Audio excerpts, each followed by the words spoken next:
Ladies and gentlemen, we welcome you back for the second edition of the Golden Spikes Award Weekly Spotlight, featuring D1 Baseball and presented by USA Baseball. Week 2 is in the books, and D1 Baseball's very own Kendall Rodgers said that this outing, over the course of 2 decades covering college baseball, is right there at the top. 7 innings, 17 punchies, 1 walk. It's none other than that dude, Dax Whitney. Dax, first and foremost, congratulations on an awesome outing, and excited to name you this week's Golden Spikes Spotlight Award winner. How we feeling, my man? Good. I appreciate being on here. It's a pretty good honor. Yeah, feeling good, feeling great. You were the also on that preseason list. I'm always so fascinated by guys that you see your name all over the place. Do you care about that kind of stuff? Because meeting you guys in Omaha last year, it felt like y'all's group is so tight knit that it almost seems like outside noise, but obviously a really cool honor to be associated with this award too as well, right? Yeah, I mean, like exactly like you just said, it is a great honor. Like I'm super appreciative. It's really cool. But at the end of the day, it is just like someone else's opinion. So you're kind of just in there. It's not going to affect what you do next week. So, but it is really cool. When you towed the rubber last week, is it a different feeling? Like, can you run us through the range of emotions when you're in that flow state?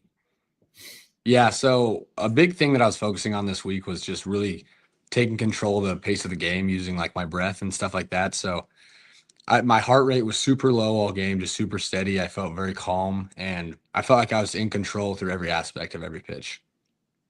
How do you slow the game down? Like, I think that's a super underrated piece, right? Like, as talented as you might be and your peers are, I'm amazed at guys as young as you are that are able to take the magnitude of the game and just go, whew. Like, what would your advice be to a youngster that's looking to do that, in their own right? Yeah, I mean, just don't let the hitter being in the box speed you up. Don't let outside noise speed you up. At the end of the day, it's you. You're on the rubber. You're the one throwing the ball, and the game doesn't continue until you get on the rubber and do your thing. So there's nothing forcing you to. I mean, at the younger level, there's nothing forcing you to even get on the mound or do anything. You could sit there as long as you want, take as much time as you need. But at the college level, obviously, there's the pitch clock. But that can also be used to your advantage because the hitter has to be ready. There's still 8 seconds by the time they're ready. So I have that 8 seconds, and usually they're ready to 13 or 14. So you have 14 seconds to be able to do whatever you need to do. And if you want to, if they're in the box, they're ready to go, you can just sit there and let them marinate in it. I can just sit there and stare at them and be like, yeah, dude, just sit there. I'll wait. I'll wait till it gets to 2 seconds. I don't care. So just having a little bit of gamesmanship in that sense too. Kind of the same thing there. Yeah. But just using the clock and using your breath. Felt like your game is marinated from last year to this season. Was there a point of emphasis in the offseason? I mean, last year it was such a phenomenal year. Like as Dick Vitale would call you, a diaper dandy, if you will. This year, though, for you personally, like, was there anything that you wanted to go out, like whether that be goal based or were there objectives in the offseason where you go, hey, I'm going to make sure that like I amplify this in the 26 campaign? So a big thing was the changeup and the slider actually. So last year I threw more of a sweeper, as a slower sweeper, and this year I'm more. It's not necessarily a gyro, but it's a hard, tight, like it's 88 to 90, like a tight, sharp slider. So that's been huge for me. I've been able to throw that in every single count, so it's been super nice to have. That just gave every hitter in America goosebumps. Like that's not fair. Oh man, I ask you, dude, being a Blackfoot, Idaho native, you've talked about, obviously your hometown at length, in other places. I want to give you the opportunity again now to, for those that don't know, I met the Whitney family at Raising Cane's in Omaha, Nebraska, after his outing that lit the world on fire last year, and it was just such a joy. How has your friends, your family, and your hometown contributed into being the man you are today? Yeah, I mean, at the end of the day, I wouldn't be anything that I am today without them. So, I was raised right. Absolutely, I appreciate my parents for that. They taught me how to do things the right way. And then just all my friends that I've been surrounded with, they've always pushed me every day, continue to make me be better and hold me to a high standard.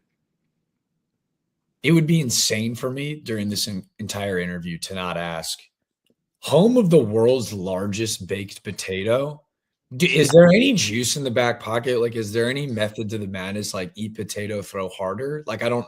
Like, I'm trying to figure out the rhyming way to say it to make it sound cool. But and any fact to it?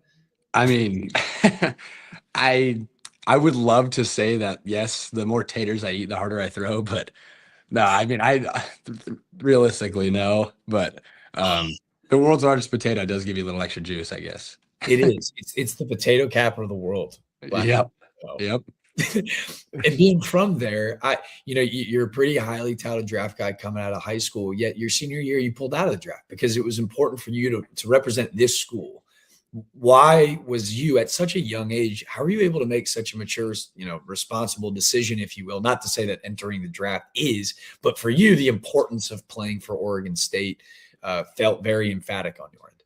Yeah, I mean, growing up, I never thought about getting drafted out of high school. I was never the dream, like it started out like I just want to be able to play past college or past high school. So I'm just that was my original goal. And then as I started to, I guess, get better and grow in the game, the goal started to shift a little bit. Then it was like I really like to be able to go Division 1, and then like maybe I could even go to a Power 5 school. And then once I started, I mean, I didn't get too many offers out of high school. Oregon State was like my second one. So What? yeah, it was awesome. I got that offer. I was freaking out. I went on my visit, came home, and I was like, "Yep, that's where I'm going." And so basically, I committed the fall of my junior year, Okay. and I was like, "This is absolutely where I want to be." I was super blessed throughout high school. My summer ball coach, my coaches they were amazing. They really showed me how to play the game the right way, and like they taught me how to love the game. And coming to Oregon State, the coaches just reminded me exactly of that, and that there was a whole family atmosphere in the clubhouse, and all they cared about was going and winning baseball games. So that was one thing I wasn't willing to sacrifice in the draft, was losing the family and very like the team aspect, whereas you're in the minor league system, you're trying to climb the ranks. Yeah. But like there's nothing more special than getting a team together and trying to go win a national championship together. So that process, I mean, throughout the draft, obviously things got pretty I guess heightened at the end there. Yeah. So there was some potential to go pretty high, and I stuck to it. I was asking for more than I was pretty sure I was going to get. So the mindset there was kind of like, if I do get what I'm asking for, then that's awesome, and I'm super lucky. But if not, then I couldn't be happier. Yeah. Yeah, well, you get to taste that opportunity to play for a national championship last year. You're playing at a school with so much rich tradition and prestige. What's it meant for you to represent Oregon State baseball? Yeah, I mean, it's been a huge honor. I remember the very first College World Series I watched, I was at a Buffalo Wild Wings when I was like 11 or 12. And it was in 2018. I looked up and I was like, I didn't really know what was going on that much because I didn't pay attention to college baseball that much. But Yep. I was like, dude, that is so cool. I was remember watching him dogpile. I was like, that is so awesome. And then from that day, I was kind of just like, Oregon State was in my head. And I mean, I just have to look back sometimes and be like, younger me would be so like amazed and so grateful to be in the position I am today. And like, it just helps me not take it for granted a single day. All right, two-part question. First and foremost, what was the order at Buffalo Wild Wings? Do you remember? I think I'm going to go at age 12. Yeah. I was only getting 10 wings. I was probably going 5 Parmesan garlic and 5 honey barbecue. It's good. Run the ball. Yeah. Yeah. Yeah. Honey barbecue is killer. I mean, it's unbelievable. The second part of that question, though, 11, 12-year-old Dax Whitney, what would your advice be to that 11, 12-year-old that watches you toe the rubber and do the things that you're able to do? What would your advice be to them? I would just say love the game and have a reason that you play it. It's something that can bring so many people together in so many different ways. The relationships that I've made at this point in my career, they're so special, and there's no way I would have been able to make them without it. So don't take it for granted. It's not just a fun little thing you get to do, but the most important thing is having fun in doing it, because if you're not, then there's no point. So have fun and don't take it for granted. Love that. This week's Week 2 Golden Spikes Award Weekly Spotlight. Dax, I'm putting you on the seat. Little rapid fire. 5 questions. Are we good with Okay. that? Round Yes, this sir. thing out. Let right. people know a little bit more behind the scenes about you. Walk-up song this year. What are we rocking to? We're going Bad by Michael Jackson. It's really strong. Do you have a moon dance in your bag? or not the moon dance. What is it? The moon walk. Moon walk. Moon dance would be fun too. I Maybe mean, I was kind of thinking about that one. I was like, I don't know if I have the moon dance in the moon bag, dance. but I think if I'm on the right surface and some socks, I think I can pull it off. You got the moonwalk in your bag. Yeah.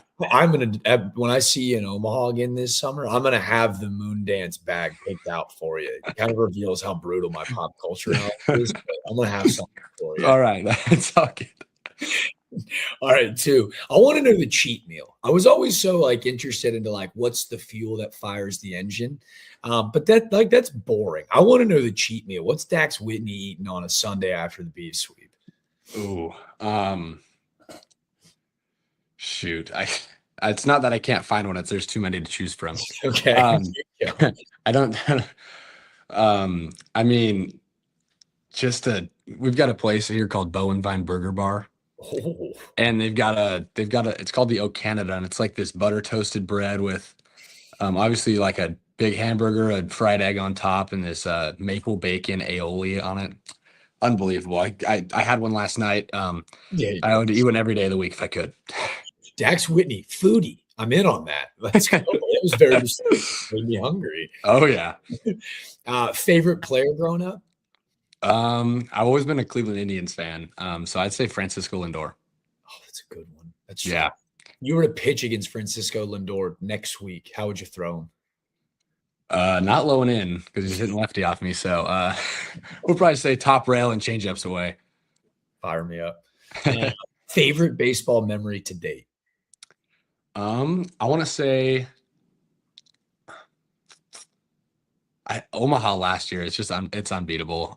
Just the culture that I had with the team, and then just looking at the guys that I got to play with last year. So I'd say more just the entirety of last year's season. But Omaha, just the cherry on top for sure. Love that, man. Dax Whitney, Oregon State. It's a name you already know, and a dude, well, he might be your favorite player's favorite player at this point. Dax, this week's Golden Spikes Award Weekly Spotlight winner. I appreciate your time, my man. Yeah, thank you so much.